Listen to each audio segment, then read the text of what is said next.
जय हिंद साथियों।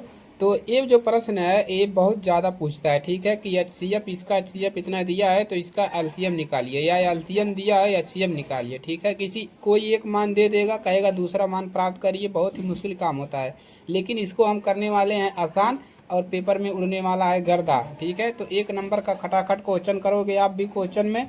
तो करना कैसे है चलिए बताते हैं आपको। ठीक है, हल में कैसे इसको कर पाएंगे इसको बताते हैं। तो इसके लिए एक फार्मूला याद कर लेना है दो संख्याओं का। ठीक है, दो संख्याओं का गुणनफल क्या होता है, तो यहाँ पर हम लिख देते हैं आपको।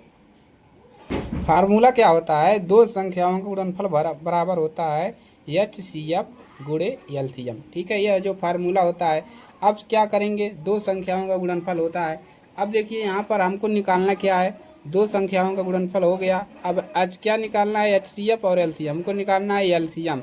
तो यहाँ पर हम एलसीएम को कॉमन कर लेंगे, एलसीएम। ठीक है, एलसीएम बराबर क्या हो जाएगा, ऊपर आ जाएगा दो संख्याओं का गुणनफल, दो संख्याओं का गुणनफल, और नीचे क्या आ जाएगा, H C F, H C F है। अब देखिए दो संख्याओं का गुणनफल, दो संख्या कौन कौन, दो संख्या कौन है, यही है दो संख्या, एक दो, यही दूसरी संख्या है। तो 1,252 गुणे 594 बराबर एच सी एफ। अब देखिए इन दोनों संख्या का एच सी एफ कितना दिया है, एच सी एफ दिया है इन दोनों संख्या का 18। तो यहाँ पर क्या रख देंगे, 18। अब इसी को हल कर लेंगे, ऊपर भाग देगा, ऊपर गुणा कर लीजिए, 18 से भाग दे दीजिए। गुणा करके 18 से भाग देंगे तो कितना मान मिलेगा, गुणा करके 18 से भाग देंगे तो मिल जाएगा आपको, आंसर मिलेगा 8316।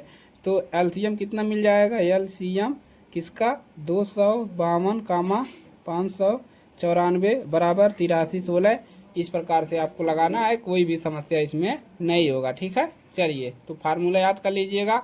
आपको देखिए अगर एलसीएम निकालना है तो एलसीएम बराबर इतना लिखेंगे, और अगर एचसीएफ निकालना है तो यहाँ पर कर देंगे एचसीएफ, और यहाँ पर कर देंगे एलसीएम। अगर एलसीएम दिया है तो एलसीएम नीचे लिखेंगे, एचसीएफ दिया है तो एचसीएफ यहाँ पर लिखेंगे। ठीक है, क्लियर है। चलिए तो मिलते हैं अगली क्लास में।